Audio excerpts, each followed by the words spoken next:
Episode की शुरुआत में माकोतो कोतारो के साथ उनकी डेट का प्लान बना रही थी। वैसे उसे उसकी हॉबी के बारे में कुछ पता नहीं था, इसीलिए वो कोतारो के हिसाब से किसी अच्छी जगह में डेट पर जाना चाहती थी। कोतारो तो यहाँ पर उसके साथ बातें करते हुए किसी लॉन्ग वॉक पर जाना चाहता था और ये आइडिया माकोतो को बहुत ही पसंद आता है। तभी कोतारो नोटिस करता है कि माकोतो के गले में वो रिंग चेन नहीं है। तब माकोतो उसे बताती है कि अब वो रिंगमैन का वेट नहीं करना चाहती, इसीलिए उसने उस रिंग को उतार दिया है। उसके पास्ट सेल्फ को रिंगमैन की ज़रूरत हो सकती है, लेकिन उसके करंट सेल्फ को रिंगमैन की कोई भी ज़रूरत नहीं है। माकोतो में ये न्यू चेंज देखकर कोतारो को बहुत ही अच्छा लगता है, जिसके बाद कोतारो खुद से बनाए हुए कैंडल्स उसे दिखाता है, जो कि उसने ड्राई फ्लावर्स से बनाए थे, जिनकी स्मेल माकोतो को बहुत पसंद आती है। ऊपर से आजकल माकोतो का बनाया गया फ्लावर ज्वेलरी बॉक्सेस भी शॉप पर काफ़ी पॉपुलर हो रहा था। दूसरी तरफ कोतारो को वही टाइम याद आता है जब उसने एक बार माकोतो से बहुत ही रूडली बात की थी और कहा था कि जब उसे फ्लावर्स पसंद हो तभी इस शॉप में आए, वरना इस शॉप पर आकर उसका टाइम वेस्ट ना करे। आज उन्हीं बातों को लेकर कोतारो गिल्टी फील कर रहा था। वही रित्सु कम से कम माकोतो का फ्रेंड बनकर एक खुश था। अब बस वो उसी दिन का वेट कर रहा था जब माकोतो उसका प्रपोजल एक्सेप्ट करेगी। इधर काई भी चाहती थी कि माकोतो की लाइफ ऐसे ही सिंपल तरीके से चलती जाए। पास्ट मेमोरी उसकी लाइफ बिल्कुल भी मुश्किल ना करे। सिर्फ उसे उस स्टॉकर को लेकर टेंशन थी, क्योंकि उसके बारे में माकोतो या फिर उनमें से किसी को भी कुछ पता नहीं था। रित्सु भी काई की इस बात से एग्री करता है। अगले दिन फिर माकोतो डेट के लिए कोतारो से मिलती है, जहाँ पर कोतारो उसे कहता है कि अगर माकोतो को फ्लावर से प्यार नहीं है तो इसमें कोई भी प्रॉब्लम नहीं है, हर किसी की अपनी अपनी पसंद हो सकती है। इस तरीके से कोतारो अपनी पास्ट की गलती सुधार रहा था, क्योंकि उसने पहले फ्लावर्स पसंद ना होने पर माकोतो से रूडली बात की थी, लेकिन माकोतो के मुताबिक आजकल उसे फ्लावर्स बहुत ज़्यादा पसंद आते हैं। दोनों फिर लॉन्ग वॉक करते हुए सिटी में घूमने लगते हैं और एक दूसरे की कंपनी काफ़ी इंजॉय करते हैं। उनका ये बहुत ही क्यूट डेट गुजर रहा था। कोतारो तो इस डेट में माकोतो को एक अम्ब्रेला भी गिफ्ट करता है, जो कि माकोतो को काफ़ी पसंद आता है। इसी दौरान माकोतो डॉक्टर टाओ से मिलती है।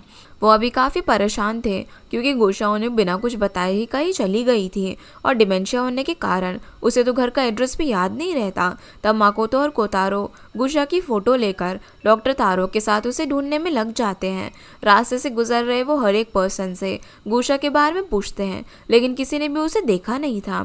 अब बहुत ढूंढने के बाद इन दोनों को वो एक फ्लावर शॉप में दिखाई देती है, जिसके पास वो दोनों बात करने आ जाते हैं। गुशा यहाँ पर माकोतो को नहीं पहचान रही थी, इसीलिए माकोतो अपनी आइडेंटिटी रिवील ना करके उसे नॉर्मली बात करने लग जाती है। तब गुशा उन्हें बताती है कि वो एक स्पेशल ओकेजन के लिए फ्लावर्स खरीदने आई है। कोतारो अब उनके नाम की रियल मीनिंग के हिसाब से बहुत ही खूबसूरत फ्लावर सिलेक्ट करके देता है, जो गुशा को काफ़ी पसंद आते हैं। जिसके बाद वो दोनों गुशा को पार्क के पास मौजूद एक कैफ़े में लेकर आते हैं। कुछ देर में डॉक्टर ताओ भी वहाँ पर आते हैं, जो कि उसके मिल जाने पर काफ़ी खुश थे। तभी गुशा डॉक्टर तारो को हनी बोलकर उन्हें वो फ्लावर्स दे देती है और बोलती है कि ये हमारी 16th एनिवर्सरी का गिफ्ट है और वो इसे ही लेने के लिए गई थी। जो सुनकर माकोतो शॉक थी, क्योंकि वो तो अब तक उन दोनों को सिबलिंग समझ रही थी। यहाँ पर डॉक्टर तारो गुशा के इस एफर्ट से बहुत ही ज़्यादा खुश थे। उनकी आंखों से खुशी के आंसू निकल आते हैं और तब जाकर माकोतो और कोतारो को डॉक्टर तारो से पता चलता है कि असल में वो और गुशा सिबलिंग्स नहीं बल्कि कपल हैं। उनकी शादी को 29 साल हो चुके हैं, पर डिमेंशिया की वजह से गुशा उन्हें अपना एल्डर ब्रदर समझ बैठी और आज जब उसे अचानक से उनकी एनिवर्सरी याद आई तो उनकी आंखों से आंसू निकल आते हैं, क्योंकि सालों बाद गुशा को उनकी शादी का रिश्ता याद आया। भले ही उसे उनकी शादी के साल याद ना हो, लेकिन उनके लिए यही बहुत है कि गुशा को वो याद है और उनका प्यार भी याद है। अब उनके दिमाग में ज़्यादा असर ना पड़े और वो कंफ्यूज ना हो, इसीलिए कभी कभी डॉक्टर तारो उसके मिस्टेक्स भी सुधारते थे। इसी वजह से एक बार गुशा अपनी वेडिंग रिंग को देखकर इमोशनल हो रही थी, क्योंकि उसे याद ही नहीं आ रहा था कि वो वेडिंग रिंग उसे किसने पहनाई थी, वो पर्सन उसके लिए क्यों इतने इम्पॉर्टेंट है। इतनी मुश्किल लाइफ होने के बाद भी दोनों अब तक अपनी वेडिंग रिंग पहने हुए थे, जिस चीज़ से माकोतो काफ़ी इमोशनल होती है। इसके बाद डॉक्टर तारो फ्लावर्स के लिए कोतारो को पैसे देना चाहते थे, लेकिन दोनों पैसे नहीं लेते और फ्लावर्स को उनकी एनिवर्सरी के लिए गिफ्ट के तौर पर दे देते हैं।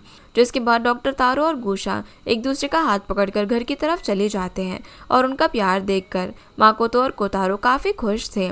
इस दौरान कोतारो माकोतो का हाथ पकड़ लेता है, जिसके लिए माकोतो उसे मना नहीं करती। साथ ही आज जाकर माकोतो को समझ में आता है कि डॉक्टर तारो ने आज तक उसे जो कुछ भी एडवाइस दी है वो खुद की लाइफ एक्सपीरियंस से जुड़ी हुई है, इसीलिए कहीं ना कहीं मेमोरी लॉस के बाद भी माकोतो एक सिंपल एंड हैप्पी लाइफ जी रही है।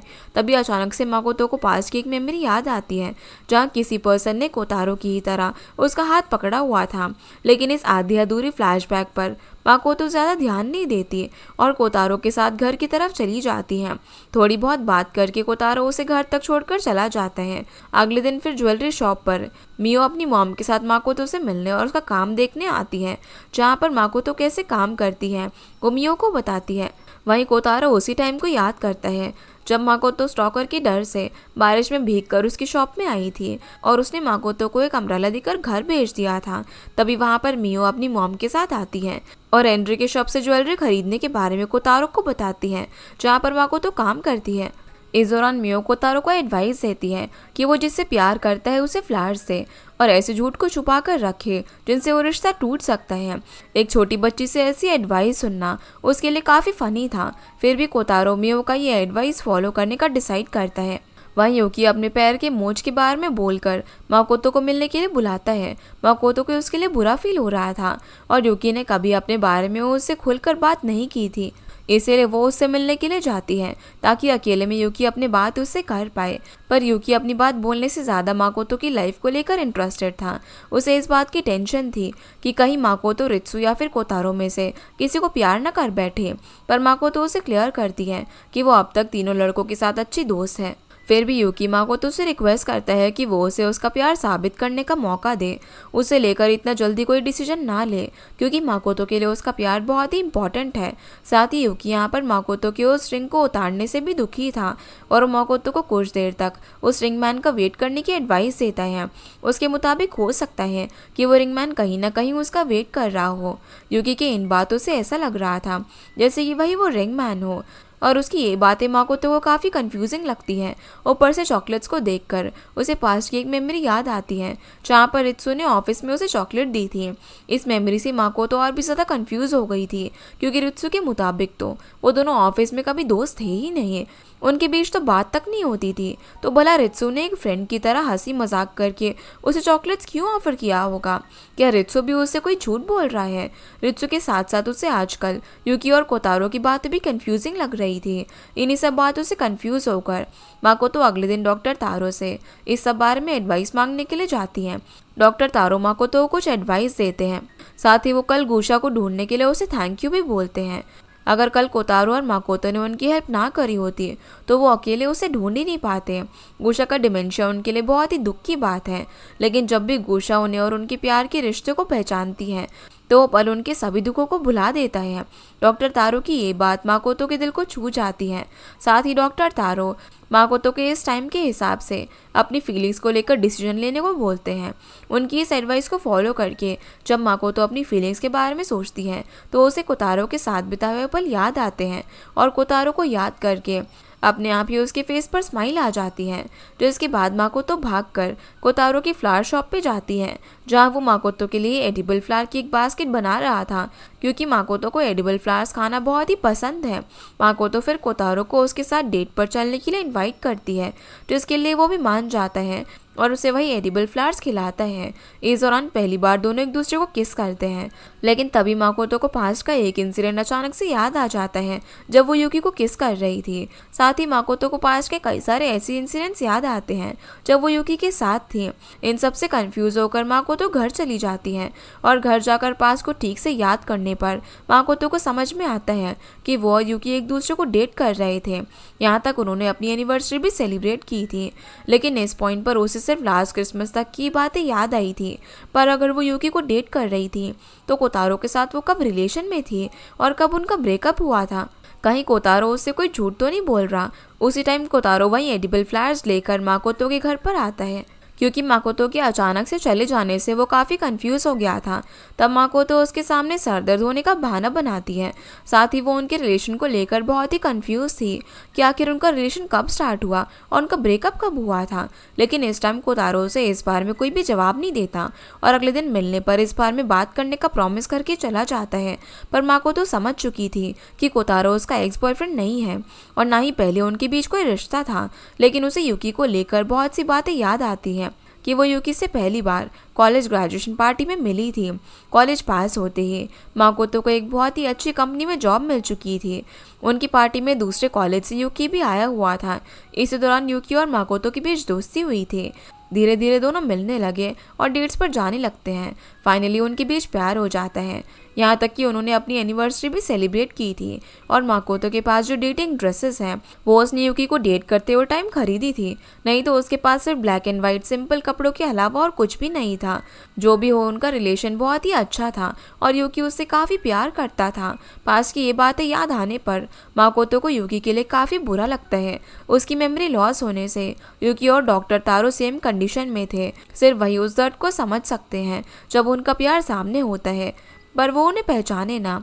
पास में एक बार युकी ने माकोतो को रेड रोजेस दिया था और अभी मेमोरी लॉस के बाद भी उसने माकोतो को वही रेड रोजेस दिए हैं। आज भी उसमें से एक रेड रोज माकोतो ने अपने घर में सजाकर रखा हुआ था, जिसे देखकर माकोतो समझ जाती है कि युकी उसकी मेमोरी वापस आने के लिए उसने पास में जो भी एफर्ट्स किए थे वो उसकी मेमोरी लॉस होने के बाद भी कर रहा था। इसीलिए युकी माकोतो को उन्हें डेटिंग प्लेस पर लेकर गया जहाँ पर वो दोनों पहले जाया करते थे। माकोतो उसकी गर्लफ्रेंड थी, इसीलिए आज तक युकी के पास उसकी फ़ोटोज़ थे। यहाँ पर माकोतो को सिर्फ पिछले साल की मेमोरी याद आई थी, इस साल की नहीं। तो अब तक उसे स्टॉकर के बारे में कोई भी आइडिया नहीं था।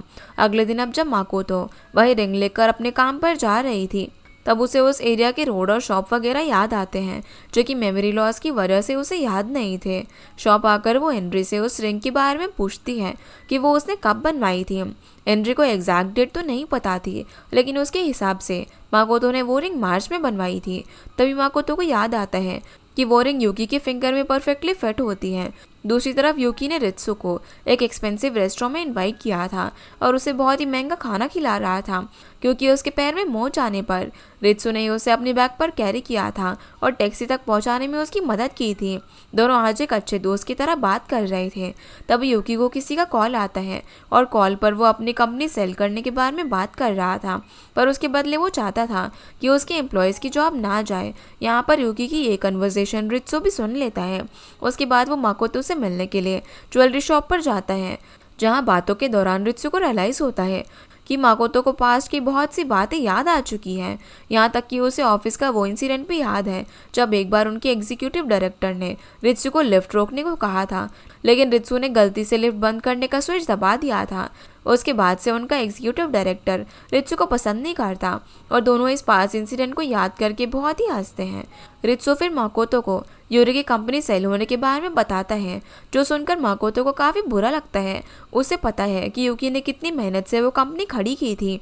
अब जब माकोतो घर आकर काई से मिलती है तो वो उसे अपनी पास्ट मेमोरी के बारे में सारी बातें बताती हैं। काई तो युकी को डेट करने की बात सुनकर शॉक थी, क्योंकि माकोतो के प्रेजेंट सेल्फ को तो युकी जैसी पर्सनालिटी वाले लड़के डेटिंग के लिए बिल्कुल भी पसंद नहीं है।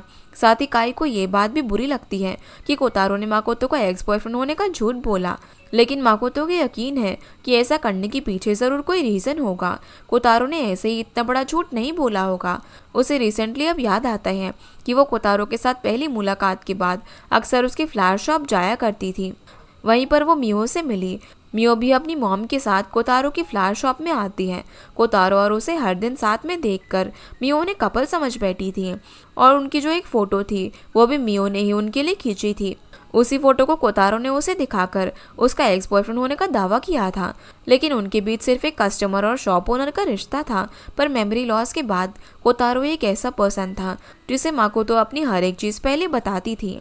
रिसेंटली उसे रित्सु की भी बहुत सारी बातें याद आई थी और उसे लगता है कि वो दोनों ऑफिस में अच्छे दोस्त थे, पर पता नहीं क्यों उस दिन रित्सु ने उसे ये बोला कि वो दोनों सिर्फ कोवर्कर्स थे, उनके बीच ज़्यादा कुछ बात नहीं होती थी। माकोतो की बातें सुनकर काई उसे बार बार यूकी से मिलने की एडवाइस देती है, क्योंकि उसकी मेमोरी लॉस से सबसे ज़्यादा यूकी ने ही सफ़र किया है। जब आपका पार्टनर सामने होने के बाद भी आपको ना पहचाने, ये कितना हर्टफुल हो सकता है वो सिर्फ यूकी ही जानता है। काई की इसी एडवाइस को फॉलो करके माकोतो यूकी से मिलने का प्लान बनाती है, जहाँ पर यूकी ने माकोतो को उसी रेस्टोरेंट में इनवाइट किया था जहाँ ये वो दोनों पास में डेट के लिए गए थे। आज माकोतो को उसके साथ डेट पर आते हुए देखकर यूकी बहुत ही ज़्यादा खुश था। दोनों थोड़ी बहुत बातें करने लग जाते हैं। तभी यूकी को उसके ऑफिस से कॉल आता है। कॉल अटेंड करने के बाद माकोतो यूकी से उसकी कंपनी सेल करने की वजह पूछती है। यूकी के मुताबिक इन्वेस्टर्स की ये डील उसके लिए काफ़ी अच्छी है। वो लोग अब से लेकर उनकी कंपनी की फ्यूचर प्रोजेक्ट में भी इन्वेस्ट करने को रेडी है, तो ये कंपनी उनको सेल करना एक अच्छा ऑप्शन है। भले ही उसके बाद वो कंपनी का ओनर नहीं बल्कि एक एम्प्लॉय बनकर रह जाएगा। अगले दिन अब माकोतो कोतारो के फ्लावर शॉप में जाती है, जहाँ पर कोतारो उससे माफ़ी मांगते हुए अपनी सच्चाई बताता है कि वो उसका एक्स बॉयफ्रेंड कभी था ही नहीं, बल्कि माकोतो तो सिर्फ उसकी एक लॉयल कस्टमर थी जो कि अक्सर उसकी शॉप पर आती थी। कहा जाए तो दोनों की अच्छी दोस्ती थी। उस टाइम पर माकोतो को कोई स्टॉक कर रहा था। उस स्टॉकर की वजह से माकोतो बहुत ही परेशान थी। एक रात को वो बारिश में भीगकर डरते हुए उसकी शॉप पर आई थी। उस दिन कोतारो के पास बहुत काम था, इसीलिए उसने माकोतो को एक अम्ब्रेला देकर अकेले घर भेज दिया था। फिर उसके एक हफ्ते बाद जब वो उस पार्क में जॉगिंग करने के लिए गया तो वहाँ पर कुछ लोगों से उसे माकोतो के एक्सीडेंट के बारे में पता चला। मियो ने भी उसे हॉस्पिटल में देखा था, इसलिए वो हॉस्पिटल भी गया था माकोतो को देखने के लिए। लेकिन उस दिन माकोतो ने उसे देखकर भी नहीं पहचाना, जो चीज़ उसे काफ़ी अजीब लगी। फिर जब उसने माकोतो को मैसेज करके उसका हालचाल पूछा तो उसने अपने मेमोरी लॉस के बारे में उसे बताया, जो सुनकर कोतारो शॉक था। उसे समझ नहीं आया कि वो उसे क्या बोले। माकोतो के एक्सीडेंट को लेकर वो खुद को ब्लेम करने लगता है कि अगर वो उस रात उसे घर छोड़ने के लिए जाता तो वो स्टॉकर शायद उसका पीछा छोड़ देता। उसी गलती को सुधारने के लिए उसने माकोतो के सामने उसका एक्स बॉयफ्रेंड होने का नाटक किया, क्योंकि सबसे ज़्यादा एक्स बॉयफ्रेंड बनकर ही वो उसके करीब रह सकता है। इस तरह वो माकोतो को स्टॉकर से और बाकी लोगों से सेफ रखना चाहता था, क्योंकि उसकी मेमोरी लॉस का फ़ायदा उठाकर कोई भी उसको हार्म कर सकता था। कोतारो की ये सारी सच्चाई जानकर माकोतो उससे बिल्कुल भी नाराज़ नहीं होती। जो भी हो, कोतारो ने उसे सेफ रखने के लिए झूठ बोला था, जिसके बाद कोतारो उसे हक करता है। इस पॉइंट पर अब एक्स बॉयफ्रेंड होने का झूठा नाटक करके वो माकोतो से प्यार कर बैठा था, लेकिन किसी वजह से माकोतो उसे हक नहीं करती, जैसे कि वो अपनी फीलिंग्स को लेकर कंफ्यूज हो। यहाँ पर कोतारो उसे सिर्फ खुद के बारे में सोचने की एडवाइस देता है। अगर माकोतो को उससे दूर जाना है या फिर उसे किसी और से प्यार है तो माकोतो के उसके बारे में सोचने की ज़रूरत नहीं है। उसके हर डिसीजन में वो उसका साथ देगा। दूसरी तरफ यूकी अपनी कंपनी को लेकर दुखी था। एक टाइम था जब माकोतो को उसकी कंपनी का नाम ऊबर्स बहुत ही पसंद था और आज वही कंपनी उसके हाथों से निकलती जा रही थी। रात को अब जब माकोतो अपने काम से घर वापस आ रही थी तभी उसे घर के बाहर यूकी मिलता है, जो उससे बात करने के लिए रुका हुआ था। माकोतो को यूकी से पता चलता है कि इन्वेस्टर्स उसकी कंपनी को खरीदना तो चाहते हैं, लेकिन वो लोग कंपनी का नाम भी बदलना चाहते हैं। इस तरह तो यूकी की बनाई गई कंपनी का नामो निशान ही मिट जाएगा और उसकी कंपनी का नाम माकोतो को बहुत ही पसंद है, इसीलिए वो ये नाम नहीं बदलना चाहता। इन्हीं बातों के दौरान माकोतो कंपनी के नाम को लेकर पास्ट में बोली गई एक बात यूकी से बोलती है, जिससे यूकी समझ जाता है कि माकोतो को पास्ट की बातें याद आ चुकी है। उसे उनका रिश्ता और उनका प्यार याद आ चुका है, जो देखकर यूकी काफ़ी इमोशनल हो जाता है और माकोतो को हक कर लेता है, क्योंकि उसे लगा था कि माकोतो को कभी उनका रिश्ता और प्यार याद ही नहीं आएगा, वो उसे खो देगा। लेकिन उनका रिलेशन माकोतो को याद आने से यूकी बहुत ही ज़्यादा खुश था। इस पॉइंट पर माकोतो भी काफ़ी इमोशनल थी। वो अपने हाथ से यूकी को हक करती है, जो कि उसने कोतारो के साथ नहीं किया था। ये चीज़ थोड़ी दूर पर खड़ा हुआ कोतारो भी देख लेता है, जो माकोतो से मिलने के लिए वहाँ पर आया था। माकोतो भी उसे देख लेती है, लेकिन कोतारो माकोतो को यूकी के साथ देखकर बिल्कुल भी नाराज़ नहीं था। वो माकोतो के लिए खुश था कि फाइनली उसे अपने पास्ट का प्यार याद आ चुका है, इसीलिए कोतारो बिना कुछ बोले ही वहाँ से चला जाता है। फिर जब माकोतो अपने अपार्टमेंट में आती है तभी उसे डोर के पास ड्राई फ्लावर्स के कैंडल मिलते हैं, जो कि कोतारो ने उसके लिए वहाँ पर छोड़ा था। अगले दिन अब कोतारो को माकोतो की हर एक बात याद आ रही थी। वो माकोतो से प्यार ज़रूर करता था, लेकिन अपना प्यार उस पर फोर्स नहीं करना चाहता था। तभी उसे मिलने के लिए वहाँ पर रित्सु आता है, जिसे माकोतो ने फ्रेंड जोन तो कर दिया था, पर वो कोतारो को माकोतो के लिए सही लाइफ पार्टनर मानता था। इसीलिए वो कोतारो से माकोतो को प्रॉमिस करने की एडवाइस देता है। तब कोतारो रित्सु को, यूकी और माकोतो को रिलेशन के बारे में बोलता है कि वो उनके बीच में नहीं आना चाहता। साथ ही वो रित्सु को अपनी सच्चाई बता देता है कि वो क्यों माकोतो का एक्स बॉयफ्रेंड बनने का नाटक कर रहा था। उसे आज भी शक है कि उसी स्टॉकर ने माकोतो को स्टेयर्स से पुश किया होगा। ये सब सुनकर रित्सु काफ़ी शॉक था। दूसरी तरफ माकोतो और यूकी डेट पर एक रेस्टोरेंट में जाते हैं, जहाँ पर उसे यूकी से पता चलता है कि उसने अपनी कंपनी का नाम चेंज करके उसे सेल करने का डिसाइड कर लिया है। माकोतो को उसकी कंपनी का ओरिजिनल नाम ऊबर से याद आता है और ये उसे बहुत ही पसंद है, यही उसके लिए काफ़ी है। उसके लिए यूकी का इतना प्यार देखकर माकोतो उससे माफ़ी मांगती है उसे बुलाने के लिए। फिर वो यूकी को वही रिंग देती है, क्योंकि उसे लगता है कि वो रिंग उसने यूकी के लिए ही बनाई होगी, लेकिन यूकी वो रिंग एक्सेप्ट नहीं करता। उसके मुताबिक माकोतो की मेमोरी जब पूरी तरीके से वापस आ जाएगी और उसे कंफर्म होगा कि वो रिंग उसने उसी के लिए बनाई है, तो माकोतो अपने दिल से उसे ये रिंग पहना दे। बिना पूरी मेमोरी वापस आए अभी ये रिंग एक्सेप्ट करना माकोतो को धोखा देने जैसा होगा। साथ ही यूकी चाहता था कि माकोतो इस रिंग का पेयर खुद से बनाए, जिसे यूकी खरीदे और उसे पहनाए। इस चीज़ के लिए यूकी कितना भी टाइम वेट करने के लिए तैयार था, जिसकी ये बात सुनकर माकोतो भी मान जाती है। डेट के बाद फिर यूकी माकोतो को घर तक छोड़ने के लिए जाता है और वहाँ पर यूकी उसे किस करता है, लेकिन माकोतो की तरफ से यूकी को कोई भी फीलिंग्स नहीं होती, जो चीज़ यूकी को काफ़ी अजीब लगती है, जैसे कि माकोतो तीनों लड़कों के बीच अब अपनी फीलिंग्स को लेकर कंफ्यूज हो। वहीं रित्सु को हम उसी पार्क के स्टेयर्स के पास देखते हैं, जहाँ पर माकोतो का उन्हीं स्टेयर्स से गिरने पर एक्सीडेंट हुआ था। और रित्सु वहाँ पर क्यों है, वो हमसे क्या राज छुपा रहा है, ये भी हमें जल्दी पता चल जाएगा। अगले दिन फिर हम माकोतो को देखते हैं, जो कि ज्वेलरी शॉप में एक रिंग बना रही थी। तभी हेनरी उसे उस पर्सन को ध्यान में रखकर रिंग बनाने के लिए बोलती है, जिसे वो ये रिंग गिफ्ट देना चाहती हैं। पर माकोतो तो अब भी इस चीज़ से कंफ्यूज थी कि वो अपना पहला बनाया हुआ रिंग किसे गिफ्ट देगी, यूकी को, कोतारो को या फिर रित्सु को। इसी बारे में सोचते हुए जब वो घर जा रही थी, तभी उसे रास्ते में कोतारो दिखता है। वो तो उससे बिना बात किए ही जाने वाली थी, पर कोतारो उसे आवाज़ देकर रोकता है, जिसके बाद दोनों एक दूसरे से बात करने लगते हैं। यहाँ पर कोतारो उसे अलर्ट रहने के लिए बोलता है, क्योंकि अब तक माकोतो को उसकी एक्सीडेंट वाली रात की बात और उस स्टॉकर की बात याद नहीं आई थी। साथ ही कोतारो को लगता है कि उसके झूठ से माकोतो उससे नाराज़ होगी, पर वो उसे क्लियर कर देती है कि वो उसे बिल्कुल भी नाराज़ नहीं है। भले उसने एक्स बॉयफ्रेंड होने का झूठ बोला हो, पर उसकी वजह से ये मेमोरी लॉस की जर्नी माकोतो के लिए काफ़ी ईजी हुई है। कोतारो ने हर कदम पर उसका साथ दिया, उसकी केयर की। उसके लाइफ में कुछ भी चल रहा हो, वो हमेशा कोतारो को बताती थी और कोतारो हर टाइम उसके डिसीजन में सपोर्ट करता था। सिर्फ उसे इस बात का बुरा लग रहा है कि अगर वो अब कोतारो के साथ रही तो वो उसकी वजह से हर्ट हो सकता है। क्या पता कुछ टाइम बाद जब उसे अपनी फीलिंग समझ में आए तब कोई और उसका पार्टनर हो। और अभी इस पॉइंट पर तो ऐसा ही लग रहा है कि वो रिंग उसने यूकी के लिए बनाई थी, इसीलिए वो कोतारो को झूठे होप नहीं देना चाहती। पर कोतारो के मुताबिक उसके लिए माकोतो की खुशी मैटर करती है, भले ही वो उसके साथ हो या फिर किसी और के साथ। कोतारो तो उसका दोस्त बनकर भी खुश है, जिसके बाद ही दोनों एक दूसरे का दोस्त बनकर रहने का प्रॉमिस करके अपने अपने रास्ते चले जाते हैं। उसी इवनिंग को माकोतो यूकी से मिलती है, वो एक डेट वाली ड्रेस पहनकर, जैसे कि यूकी को पसंद है। यूकी यहाँ पर माकोतो को एक एक्वेरियम दिखाने के लिए लेकर आया था, जहाँ पर वो माकोतो के साथ पास्ट में भी आया था। यहाँ पर उनका पहला किस भी हुआ था। पहले की तरह दोनों फोटोज़ भी लेते हैं और इस डेट को काफ़ी इंजॉय करते हैं।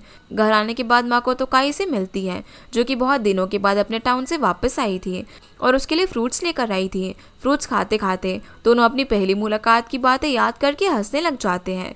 दोनों कई सालों से इसी बिल्डिंग में रह रहे हैं, दोनों के अपार्टमेंट्स भी आमने सामने हैं, लेकिन कभी भी उन दोनों ने एक दूसरे से ठीक से बात तक नहीं की। सिर्फ आते जाते उनके बीच हाय हेलो हो जाता था। मेमोरी लॉस के बाद जाकर उनके बीच इतनी अच्छी दोस्ती हुई कि दोनों एक दूसरे के बेस्ट फ्रेंड्स बन चुके हैं। इस मेमोरी लॉस की जर्नी में काई ने भी माकोतो का काफ़ी ध्यान रखा है। अगले दिन फिर कोतारो यूकी के ऑफिस में एक बोनसाई ट्री डिलीवर करने के लिए जाता है, जहाँ पर उसे यूकी के एम्प्लॉय से पता चलता है कि फ्लावर व्यूइंग पार्टी से कुछ दिन पहले यूकी का अपनी गर्लफ्रेंड के साथ ब्रेकअप हो गया था, जिसकी वजह से वो बहुत ही दुखी था, लेकिन आजकल वो बहुत ही खुश रहने लगा है। ये सुनकर कोतारो शॉक था, क्योंकि यूकी ने तो इस बार में अब तक किसी को भी, इवन माकोतो को भी नहीं बताया था कि वो उसका एक्स बॉयफ्रेंड था। उनका रिश्ता तो बहुत ही पहले टूट चुका था। कोतारो अब तुरंत ऑफिस के बाहर यूकी से मिलने के लिए जाता है और उसे इस बारे में पूछता है। साथ ही उस फ्लावर व्यूइंग पार्टी के पास ही माकोतो का एक्सीडेंट हुआ था, कहीं ऐसा तो नहीं कि ब्रेकअप का बदला लेने के लिए यूकी ने माकोतो को स्टेयर से धक्का देकर मारने की कोशिश की। उस टाइम यूकी माकोतो को मैसेज करके मिलने के लिए बुला रहा था क्योंकि वो खुद उनके ब्रेकअप की सच्चाई उसे बोलना चाहता था। यूकी फिर कोतारो की बात से एग्री करता है कि उसका और माकोतो का ब्रेकअप हुआ था और रिश्ता ना तोड़ने के लिए वो माकोतो के सामने बहुत रोया था, लेकिन माकोतो ने उसके साथ ब्रेकअप कर लिया। इसी वजह से उस दिन माकोतो को यूकी का सपना आया था जहां वो रो रहा था। वो असल में उनके ब्रेकअप की टाइम की मेमोरी थी, पर इस ब्रेकअप से यूकी बहुत ज़्यादा हर्ट हुआ था। वो हर टाइम रोता रहता था। इसी वजह से उस रात फ्लावर व्यूइंग पार्टी में उसने बनी आउटफिट पहना था ताकि कोई भी उसका रोता हुआ फेस ना देखे। लेकिन उस दिन उसे वहाँ पर माकोतो नहीं दिखती और ना ही उसके एक्सीडेंट के पीछे उसका कोई हाथ था। अब वो माकोतो का बॉयफ्रेंड है तो कोतारो को उसकी फिक्र करने की जरूरत नहीं है, ये बोलकर यूकी वहाँ से चला जाता है। दूसरी तरफ रित्सु यूकी और माकोतो के रिलेशनशिप से दुखी था।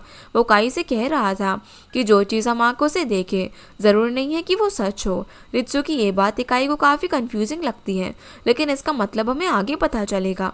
वहीं यूकी के बुलाने पर माकोतो उससे मिलने के लिए आती है, लेकिन पास में उनकी ब्रेकअप की सच्चाई माकोतो के बताने से पहले ही माकोतो यूरी से ब्रेकअप कर लेती है। माकोतो के मुताबिक वो दोनों भले ही कपल हो, लेकिन बहुत कोशिश करने के बाद भी अब उसके दिल में यूकी के लिए कोई फीलिंग्स नहीं आ रही है। डेटिंग की ड्रेस उसने यूकी के लिए पास में खरीदे थे, लेकिन उन ड्रेसेस को पहनकर अब उसे वो खुशी नहीं मिलती है। यूकी के साथ उसे एक दोस्त की तरह टाइम स्पेंड करना अच्छा लगता है, लेकिन उसका दिल यूकी के लिए नहीं धड़कता। मेमोरी लॉस की वजह से वो जिस तरीके से यूकी को भूल गई, उस चीज़ से यूकी काफ़ी हर्ट हुआ था और अब वो प्यार के झूठे ख्वाब देकर उसे और हर्ट नहीं करना चाहती। इसीलिए उन दोनों का एक दोस्त बने रहना ही बेटर है। इस ब्रेकअप से यूकी काफ़ी दुखी था, लेकिन वो ज़बरदस्ती माकोतो का प्यार नहीं पाना चाहता। वो सिर्फ उसकी खुशी चाहता है, भले ही वो उसके साथ हो या फिर ना हो। ये बोलकर आज आखिरी बार के लिए यूकी माकोतो को एक बॉयफ्रेंड की तरह उसे हक करता है। यहाँ पर यूकी पास में वो उनके ब्रेकअप की बात माकोतो को नहीं बताता क्योंकि वो अब ज़्यादा इम्पोर्टेंट नहीं थी। फिर जब माकोतो चली जाती है तो यूकी उसके लिए बहुत रोता है। उनका ब्रेकअप तो बहुत पहले ही हो चुका था, फिर भी यूकी अब तक उनके प्यार को बचाने की कोशिश कर रहा था, लेकिन एंड में जाकर उनका फिर से ब्रेकअप हो गया। इधर घर आने के बाद माकोतो कोतारो का दिया हुआ ड्राई फ्लावर का कैंडल जलाती है क्योंकि कोतारो ने उसे अकेले रहने पर एक कैंडल जलाने को कहा था। कैंडल की स्मेल से माकोतो को चाइल्डहुड का एक टाइम जब वो अपने फादर के साथ थी और पास्ट का एक और टाइम अचानक से याद आता है जहाँ वो एक बार एक पार्क में झूला झूल रही थी और वहाँ पर कोतारो के साथ साथ वही फ्लावर्स मौजूद थे। ये फ्लावर्स हमेशा उसे स्प्रिंग डेज की याद दिलाते हैं। उस दिन कोतारो ने उसे फ्लावर्स के ऊपर अपने हिसाब से ओपिनियन रखने को कहा था क्योंकि हर किसी को फ्लावर्स पसंद हो ये ज़रूरी नहीं है। कोतारो की यही बातें माकोतो को धीरे धीरे इम्प्रेस करने लगी और एक टाइम पर वो उसके प्यार में पड़ गई। एक दिन कोतारो ने उसे एडवाइस दिया था कि अगर वो लोनली है और खुद से प्यार करती है तो वो खुद को ही फ्लावर्स गिफ्ट कर सकती है। इस बात से उसे कोतारो को कोई गिफ्ट देने का इंस्पिरेशन मिला, इसीलिए वो एक रिंग बनाने के लिए एंड्री की शॉप पर गई और उन्हें एक रिंग का डिज़ाइन दिया। मतलब कि वो रिंग माकोतो ने कोतारो के लिए बनाई थी, इसीलिए वो रिंग उससे परफेक्टली फिट हुई। अब वो रिंग लेकर माकोतो कोतारो को डेट के लिए पूछने के लिए जाती है, पर उस दिन कोतारो उससे किसी बात को लेकर नाराज था और उसे फ्लावर पसंद आने पर ही शॉप पर आने के लिए कहा था। इसीलिए उस दिन तो माकोतो उसे डेट के लिए इनवाइट नहीं कर पाई। पर अब फाइनली माकोतो को याद आ चुका था कि उसका रिंगमैन कोतारो है, उसी से वो दिल से प्यार करती है, इसलिए आज भी वो किसी और से प्यार नहीं कर पा रही। अगले दिन अब कोतारो से मिलने के लिए उसकी शॉप पर यूकी आता है, जिससे कोतारो को उनके ब्रेकअप के बारे में पता चलता है। अब यूकी तो चाहता था कि कोतारो माकोतो का बॉयफ्रेंड बनकर उसका हमेशा ख्याल रखे, लेकिन जब उसे पता चलता है कि माकोतो ने कोतारो से भी दूरी बना ली है तो उसे लगता है कि माकोतो अब रित्सु को अपना लाइफ पार्टनर बनाना चाहेगी। पर रित्सु ने माकोतो से ऑफिस बेस्ट फ्रेंड होने का झूठ कहा था। ये चीज़ जानकर कोतारो शॉक था। उसे अब जाकर रित्सु के झूठ का पता चला। तब यूकी उसे बोलता है कि उन तीनों ने ही माकोतो को कोई ना कोई झूठ कहा है। कोतारो ने एक्स बॉयफ्रेंड होने का झूठ बोला, यूकी ने पास में ब्रेकअप होने की बात छुपाई और रित्सु ने ऑफिस बेस्ट फ्रेंड होने का झूठ बोला। पर ये झूठ वो तीनों सिर्फ माकोतो के करीब रहकर उसे सेफ रखने के लिए बोल रहे थे। ये कहकर यूकी वहाँ से चला जाता है। शॉप के बाहर उसे रेड रोजेस दिखते हैं, लेकिन माकोतो के बिना वो रेड रोजेस उसके किसी काम के नहीं थे। दूसरी तरफ रात को ज्वेलरी शॉप में रित्सु माकोतो से मिलने के लिए जाता है, जहाँ पर माकोतो उसके और यूकी के ब्रेकअप के बारे में उसे बताती है।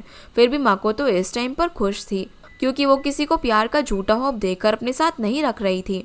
अब सिर्फ उसे उस एक्सीडेंट वाली रात की मेमोरी याद आनी बाकी थी। माकोतो की ये बात सुनकर रित्सु थोड़ा सा परेशान दिखता है, जिसके बाद रित्सु उन्हीं स्टेयर्स के पास जाता है जहाँ पर माकोतो का एक्सीडेंट हुआ था, और कुछ ही देर में कोतारो जॉगिंग करते हुए वहाँ पर आकर उसे देख लेता है।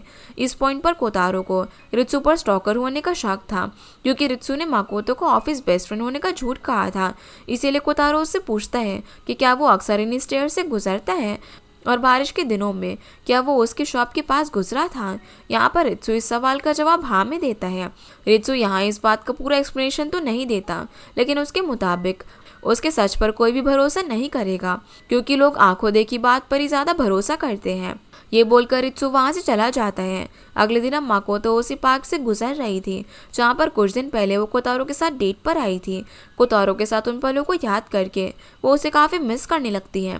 तभी उसे वहाँ पर गुशा दिखती है, तो इसके पास वो बात करने जाती हैं, और आज गुशा को माकोतो अच्छे से याद थी। दोनों की खूबसूरत यादें इस पार्क से जुड़ी हुई थी, इसलिए दोनों को ये पार्क बहुत ही पसंद है।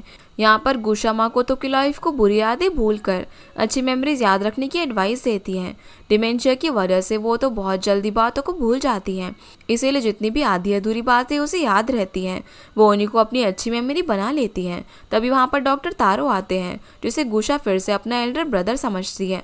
इस पॉइंट पर गुशा फिर से अपने हस्बैंड तारो को भूल गई थी, और यहाँ तक कि उसे वेडिंग रिंग किसने पहनाई थी वो भी उसे याद नहीं था। फिर भी गुशा के फेस पर हमेशा की तरह एक ब्राइट स्माइल थी, और उसे खुश देखकर डॉक्टर तारो के फेस पर अपने आप ही स्माइल आ जाती है। भले ही गुशा उन्हें भूल जाती हो, उनका प्यार देखकर माकोतो को बहुत ही अच्छा लगता है, पर लाइफ में खुश और क्लियर रहने के लिए माकोतो को पूरी सच्चाई जानना बहुत ही ज़रूरी था। इसलिए वो उसी पार्क में मौजूद स्टेयर्स के पास जाने लग जाती है जहाँ पर उसका एक्सीडेंट हुआ था, ताकि उसे उस रात की सारी बातें याद आ जाए। तभी उसे रित्सु का मैसेज आता है, जो उससे मिलकर कुछ बताना चाहता था। माकोतो उसे अपनी लोकेशन बता देती है। अब वो उन स्टेयर्स के पास है ये जानकर रित्सु एकदम से शॉक हो जाता है और भागकर उसी तरफ जाने लग जाता है। इधर माकोतो उन स्टेयर्स के पास खड़े होकर उस रात को याद करने की कोशिश कर रही थी। तभी उसे कोतारो का कॉल आता है, जो उसे रित्सु के बारे में कुछ बोलना चाहता था, पर उससे पहले माकोतो उसे उन स्टेयर्स के पास होने के बारे में बताती है, और उसी टाइम रित्सु वहाँ पर आकर उसे आवाज़ देता है। जब वो पीछे मुड़कर रित्सु को देखती है, तभी अचानक उसे उस रात की सारी बातें याद आ जाती है, और अब उसकी पूरी मेमोरी वापस आ गई थी। असल में उस रात रित्सु ने ही इस तरीके से उसे आवाज़ लगाई थी, और किसी वजह से माकोतो उससे बहुत ज़्यादा डरी हुई थी। रित्सु से डर कर अब पीछे हटने के दौरान माकोतो स्टेयर से गिर गई और उसका एक्सीडेंट हो गया। उसी बात को याद करके रित्सु से डर कर माकोतो आज भी पीछे हट रही थी, जिस दौरान उसका फ़ोन गिरकर टूट जाता है, और फ़ोन डिस्कनेक्ट होने पर कोतारो को लगता है कि माकोतो किसी प्रॉब्लम में है। इधर माकोतो भी इसी रात की तरह स्टेयर से गिरने वाली थी, लेकिन लकीली रित्सु उसे इस बार गिरने से बचा लेता है। माकोतो अब भी रित्सु से डरी हुई थी, क्योंकि उसे याद आ गया था कि रित्सु ही वही स्टॉकर है। उस रात जब वो एंड्रे की ज्वेलरी शॉप से रिंग लेकर घर जा रही थी, तब उसे रित्सु उसका पीछा करता हुआ दिखता है। वो उसे उसका रुमाल के बारे में पूछ रहा था, जो कि उसने उसके घर की मेल बॉक्स पर डाला था। तब माकोतो समझ गई थी कि रित्सु वही स्टॉकर है, इसीलिए वो डर कर उससे भाग रही थी। उसे वहाँ पार्क में फ्लावर व्यूइंग पार्टी दिखती है, तो वो लोगों के बीच से भागकर स्टेयर्स के पास आ गई थी। उस पार्टी में यूकी भी बनी आउटफिट पहनकर वहीं मौजूद था, लेकिन उसे माकोतो के वहाँ होने के बारे में पता नहीं था, और रित्सु अब भी माकोतो का पीछा कर रहा था। इधर माकोतो स्टेयर्स के पास उन चेरी ब्लॉसम फ्लावर्स की खूबसूरती में खो गई थी। फिर जब वो कोतारो को कॉल करने वाली थी, उसी टाइम रित्सु उसे आवाज़ लगाता है, और उसी सेम टाइम पर पास में एक बलून ब्लास्ट होता है, जिससे शॉक होकर माकोतो गलती से स्टेयर से गिर जाती है। उसका फ़ोन भी इस दौरान टूट गया था। उसे जख्मी देखकर रित्सु इतना डर गया था कि वो एम्बुलेंस को कॉल करके वहाँ से भाग जाता है। अब प्रेजेंट में रित्सु समझ जाता है कि माकोतो को सारी बातें याद आ चुकी है, इसीलिए वो उसके स्टॉकर होने के पीछे माकोतो को असली सच्चाई बताता है। असल में रित्सु कोई स्टॉकर नहीं है, वो तो सीक्रेटली माकोतो से प्यार करता था, पर उसे बात करने की उसमें हिम्मत नहीं थी। एक दिन माकोतो का रुमाल रोड पर गिर गया, जो कि गंदा हो गया था। तो उस रुमाल को धोकर वो माकोतो को लौटाने वाला था, लेकिन ऑफिस में लोगों के सामने माकोतो से बात करने की उसकी हिम्मत नहीं होती। अब रुमाल को लौटाने के लिए उसने माकोतो का कई दिनों तक पीछा किया, लेकिन शर्म की वजह से वो उसे बात ही नहीं कर पाया। इसीलिए एक दिन उसने माकोतो के घर की मेल बॉक्स पर वो रुमाल डाल दिया, पर वो रुमाल उसे मिला कि नहीं ये कंफर्म करने के लिए वो उस रात उसका पीछा कर रहा था। लेकिन जब उसने रुमाल मेल बॉक्स पर डालने की बात की तो माकोतो उसे स्टॉकर समझकर उससे डरकर भागने लगी। इसी मिसअंडरस्टैंडिंग को क्लियर करने के लिए वो उसका पीछा कर रहा था, लेकिन माकोतो इसी गलतफहमी की वजह से स्टेयर से गिरकर जख्मी हो गई और उसकी मेमोरी भी चली गई। आज उसकी उन सभी गलतियों की वो माकोतो से माफ़ी मांगता है। अगर उसने हिम्मत करके ऑफिस में सभी के सामने उसका रुमाल लौटाया होता तो माकोतो का एक्सीडेंट नहीं होता। लेकिन यहाँ पर माकोतो उल्टा रित्सु से माफ़ी मांगती है। उसके मुताबिक इतनी छोटी बात के लिए हाइपर होने से पहले उसे ठीक से क्लियर कर लेना चाहिए। वो जल्दी जल्दी में उसे स्टॉकर समझ बैठी और खुद का एक्सीडेंट करवा बैठी, जबकि उसे किसी ने भी स्टेयर से धक्का नहीं दिया था। इसमें रित्सु की कोई भी गलती नहीं है। उसने आंखों देखी बात पर ही भरोसा किया। पहले इंट्रोवर्ट तो वो भी थी। फर्स्ट मूव करके उसने रित्सु की तरफ दोस्ती का हाथ बढ़ाना चाहा, क्योंकि ऑफिस में उनके बीच थोड़ी बहुत ही दोस्ती का माहौल बना ही था। एक बार उसने रित्सु को नूडल्स भी खिलाया था और एक बार रित्सु ने उसे चॉकलेट खिलाई थी। ऑफिस में उन दोनों का कोई भी दोस्त नहीं था, दोनों लाइफ में अकेले थे। अगर दोनों ने एक दूसरे की तरफ दोस्ती का हाथ बढ़ाया होता तो ये एक्सीडेंट होता ही नहीं और ना ही माकोतो की मेमोरी लॉस होती। फिर भी इस मेमोरी लॉस के बाद माकोतो को एक नई लाइफ मिली थी, कुछ अच्छे दोस्त मिले और दिल को खुश देने वाली जॉब मिली और फैमिली के साथ भी उसका रिश्ता काफ़ी अच्छा हो गया था। ये मेमोरी लॉस माकोतो के लिए बहुत ही स्पेशल था, इसलिए वो रित्सु से ज़रा भी नाराज़ नहीं थी और वो दोनों हमेशा ऐसे ही बेस्ट फ्रेंड्स रहेंगे, जो सुनकर रित्सु काफ़ी खुश होता है। तब तक कोतारो भी वहाँ पर आ गया था, इसलिए रित्सु वहाँ से चला जाता है। वो जान चुका था कि माकोतो का रिंग मैन अब कोतारो है। फिर जब कोतारो माकोतो के पास आता है तो माकोतो अपना एक्सीडेंट का ब्लेम उस पर डालती है, क्योंकि उसे तो फ्लावर्स पसंद नहीं थे, लेकिन कोतारो की वजह से उसे फ्लावर्स से प्यार होने लगा। और उस रात वो स्टेयर्स के पास मौजूद चेरी ब्लॉसम की खूबसूरती में खोकर गलती से स्टेयर्स से गिर गई थी, तो उस हिसाब से कोतारो की वजह से उसका एक्सीडेंट हुआ है। दोनों इस बात पर बहुत ही हंसने लग जाते हैं, जिसके बाद दोनों एक दूसरे को हक करके आई लव यू बोलते हैं। वहीं ज्वेलरी शॉप पर अचानक से रियो को याद आता है कि माकोतो ने उस रिंग को एक टॉय रिंग के साइज में बनाने को कहा था, और यहाँ में पता चलता है कि एक बार मियो ने कोतारो को एक टॉय रिंग पहनाया था जो कि उसे परफेक्टली फिट हुआ था। वो रिंग कोतारो ने अपनी शॉप पर रख दी थी, जो माकोतो ने वहाँ से उठा ली और उसे टॉय रिंग के हिसाब से माकोतो के लिए उसने वो रिंग बनवाया। इधर युकी अब भी माकोतो को याद करके रो रहा था, जिसे रोता हुआ देखकर कायो और रित्सु उसे चिढ़ा रहे थे। उन्हें भी पता है कि युकी कुछ ही दिन में खुद को संभाल लेगा और उन सबको भी माकोतो और कोतारो की तरह ट्रू लव एक ना एक दिन मिल जाएगा। वहीं माकोतो और कोतारो एक नर्सरी में जाते हैं, जहाँ पर बहुत ही खूबसूरत फ्लावर्स और ट्रीज थे। उन्हें देखकर माकोतो बहुत खुश थी। अब उसे फ्लावर्स और कलर्स बहुत ज़्यादा पसंद थे। यहाँ पर माकोतो कोतारो से फाइनली बोलती है कि वही उसका रिंग मैन है। वो उसे काफ़ी महीनों से सीक्रेटली प्यार करती आ रही है और उसी के लिए उसने वो रिंग बनवाई थी, लेकिन अब वो कोतारो को ये रिंग नहीं पहनाएगी, क्योंकि ये रिंग उसकी मेमोरी लॉस की जर्नी का इम्पॉर्टेंट हिस्सा है। इसलिए इस रिंग को वो हमेशा पहन कर रखेगी। कोतारो के लिए उसने खुद से एक रिंग बनाई थी और इस रिंग को उसने उसी ज्वेलरी बॉक्स में लगाया था जो उसे कोतारो ने बनाना सिखाया था। और खुद से बनाया गया पहला रिंग वो कोतारो को पहनाकर उसे प्रपोज करती है। कोतारो भी पूरी लाइफ उसका साथ देने का प्रॉमिस करता है, जिसके बाद दोनों एक दूसरे को किस करते हैं और इस ड्रामा के एंड से उनके प्यार की नई जर्नी की शुरुआत होती है। तो गाइस, ये थी आज की वीडियो एंड होप आप लोग को ये वीडियो पसंद आई होगी। तो इस वीडियो को लाइक कर चैनल को सब्सक्राइब ज़रूर कीजिएगा। आपसे फिर मिलते हैं अगले इंटरेस्टिंग ड्रामा में, तब तक के लिए गुड बाय।